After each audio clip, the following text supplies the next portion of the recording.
Sport is like the national pastime. That's But in true. the Philippines, some might say that pageantry is the pastime.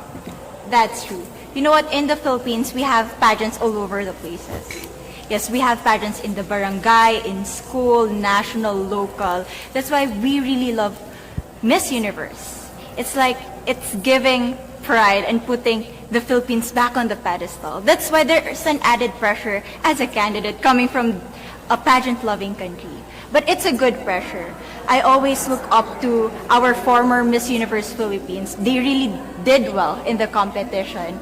And now this is my time to show who I am, to offer what Rabia can show to the rest of the universe. So I'm very happy, and at the same time, I'm excited to make all my kababayans proud, and hopefully I do. Why do you think it is that the Philippines love pageants? They have appreciation for beauty.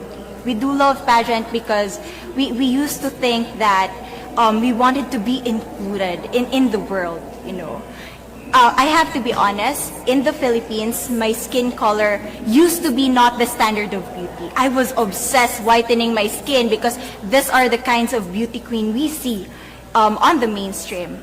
But things were different now. That's why I'm very proud to be a morena. In the Philippines, we call it morena. It's brown skin girl. And to be able to represent, my color, my identity as a true Filipina. Tell me about your journey to being crowned Miss Philippines. In a world that, in a country I should say, that loves pageants. That must have been a very intense process. Tell me about, your journey to being Miss Philippines. Well, my journey was crazy. You know what? I started to be a dark horse. Nobody noticed me. Nobody knows I was in the competition up until the preliminary and the coronation night. And when I won, I received different comments. Of course, there were people who didn't expect me to do well, who think that I cheated. That's why I need to redeem myself in Miss Universe. I really need to do well in this competition. And the thing is, I love pressure. I love criticism. I get better every day with that. You tell me I cannot do that, I turn to you and I'm going to say that, no, I can do it for myself. Good for you. So how does it feel then to be on the global stage? How do you feel to be here in this moment, right now? It's crazy, but I'm overwhelmed with the support, not just from the Filipino community, but also from Thailand, Latin countries who do appreciate me as a candidate, as a person. It motivates me that I am beautiful, I can offer so much in this world, and when somebody believes in you, it gives you that extra energy to really do well and perform well. Do you have a sense with the girls, all of the girls competing, you're competing, but is there a sense of camaraderie with all of the girls? Is there a real spirit to, sort of motivate each other to do better?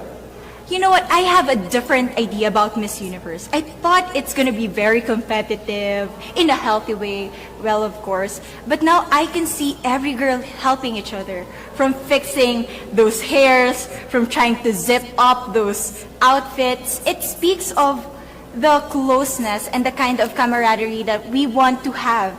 The goal of Miss Universe is not just to crown one girl, but also to build a genuine and long-lasting friendships among us. Would you say within the Miss Universe world, the contestants, is there a sisterhood? Are you sisters? There is sisterhood. I can say I was able to talk to different representatives from different backgrounds, different cultures. And despite our differences, there's so much to be highlighted in what binds us together. And that is because we want to empower women. We want to have our advocacies. We want to speak for the things that we love. And that's a celebration of women and the beauty that we have. So coming out of this week, obviously you would love to be crowned Miss Universe. Of course. And that would be wonderful, of course, for any of you. But what else will you take out of this week? What do you think you'll feel at the end of this week, regardless of the result? How will you be a different person?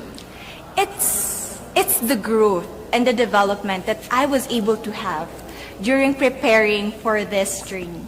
I will be honest, there was a moment that I lost my identity. because I was put under pressure. I was in that position in which I feel like I'm not good enough. I'm not a good representative of my country, but I was able to bounce back stronger. And if I was able to do that for Miss Universe, I will be able to do that in life. That is my greatest takeaway from Miss Universe. Okay, so Philippines have a huge amount of fans. Yes. I want you to give us a little bit of a message to the fans here and at home. But send a message. What would you say to all the fans in the Philippines?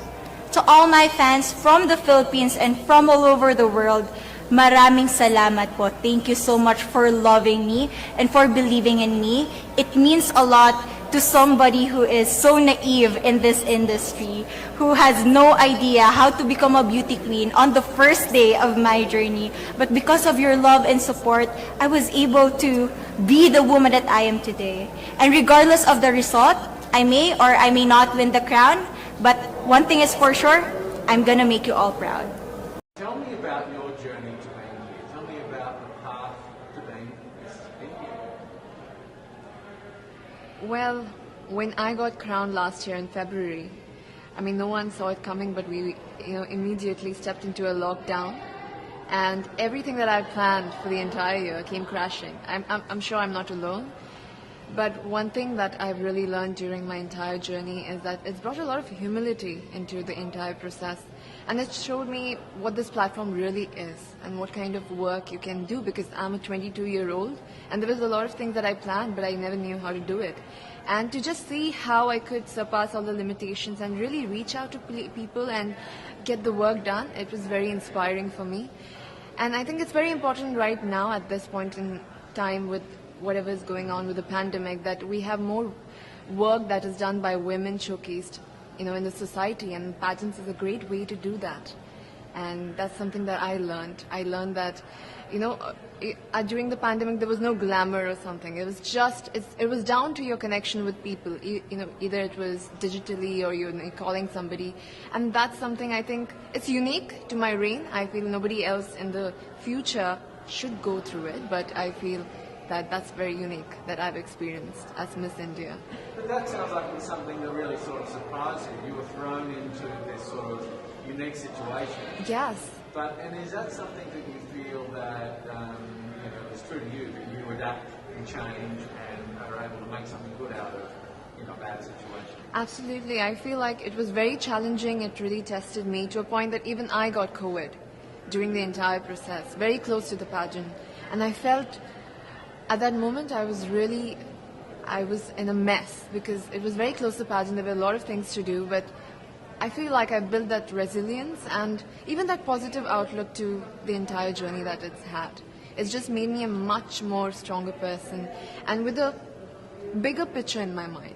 Now I don't look at small goals, I look at the entire picture. And you need to, at this point, start looking at a society frame of mind. I feel even globally when we are speaking, we usually talk, okay, it's my country, my area, my district. But with Corona coming into the picture, I feel now we need to talk about global unity. That's where it's pushing, and that's the direction of every dialogue that I can see. So I feel that's something that I learned during my process, and that's something I would want to translate into my work. I think it's interesting with the pandemic because in many ways it was a great level up. Yes. We're all now facing the same Absolutely, challenge. absolutely. And how do we come together? So do you feel like this has brought us closer together in some ways, in a global sense? I think it has brought us together, but also shown us the kind of differences that exist in our society. It has addressed the elephant in the room, and more than a challenge right now, it's an opportunity for mankind to really look at our differences and to make sure that we have more equal ground, because it helps everybody at the end of it. We have more women leaders and people from other genders getting into decision making. I've seen this year that there are countries led by women that have done so much better during this situation, and I feel that this encourages more women to step into leadership, and which is very exciting, especially when we are here. And I'm so grateful to have this opportunity because I've seen these women throughout the year, because I was crowned really early. I've seen their journey. I've seen the kind of inspiring work that they have done. I've really, it's given me a lot of strength to do the same in my in my country using my reign. So I feel like regardless of what happens here, I feel like a winner because I've learned so much in this entire year that I've not learned in 20 years of my life. And I would want to, use that in my life. So I feel really blessed to be here. What are some of the things that you're most focused on, in the work that you're doing with the brand and the voice that you now, the platform that you now have? What are you focused on in India? In India, I feel this is an issue in India, but it resonates everywhere in the world that we have a huge gender inequality here. And this stems out with a very personal story of my grandmother. I lost my grandmother when she was 22. She gave birth to my mother and she didn't have the proper medical resources to survive. And being an ambitious girl myself, I could never digest that because I feel like everybody has the right to have a dream and to have a life, and that was taken away from her. And today I'm 22 and I'm standing at the Miss Universe platform. So life has definitely changed for our generation, but it's come with a lot of sacrifices. And I feel so many women in India right now, they are undergoing that. They also don't have the kind of opportunities. And I feel that for the human population, for our human species to change, we need that kind of equality at all levels of our society, for women to take decisions and for women to come forward. And that's going to be very exciting for our generation. I feel the youth, there's a lot of challenges that our youth is facing right now. But I feel more than challenges, these are opportunities that can really help us take that leap into a progressive society, yes. It's obviously very challenging at the moment in Yes. India. And do you, with those challenges, are you drawing strength out of that to represent your country and fly the flag, or do you feel like, are you called home to sort of help with the challenges, because it is difficult at the moment? I've seen a lot before coming here. Even when I talk about it, I get goosebumps, because I've seen mass cremations, I've seen people lying out of the hospitals, and it's a very difficult situation to be in and to just witness people suffer. But the source of strength that I have it comes to me from the people, because I've also witnessed the young people getting together and using social media like Instagram, Facebook to really reach out to each other and to help help each other with oxygen cylinders, with plasma, with so many other things. And looking at that resilient spirit that India has within itself amidst all this mess, I feel very empowered and I feel very strong standing here. And in fact, it's our message to the world. I feel whatever is happening to India, it shouldn't be seen as only India, because this could happen everywhere and anywhere rather. So if we can use this as like a learning example and how we can fight back this virus together, because it's not gone yet. Even if we feel like it's over and it's done, it's here, and unless we work together as a team, as a global family, it's never going to go.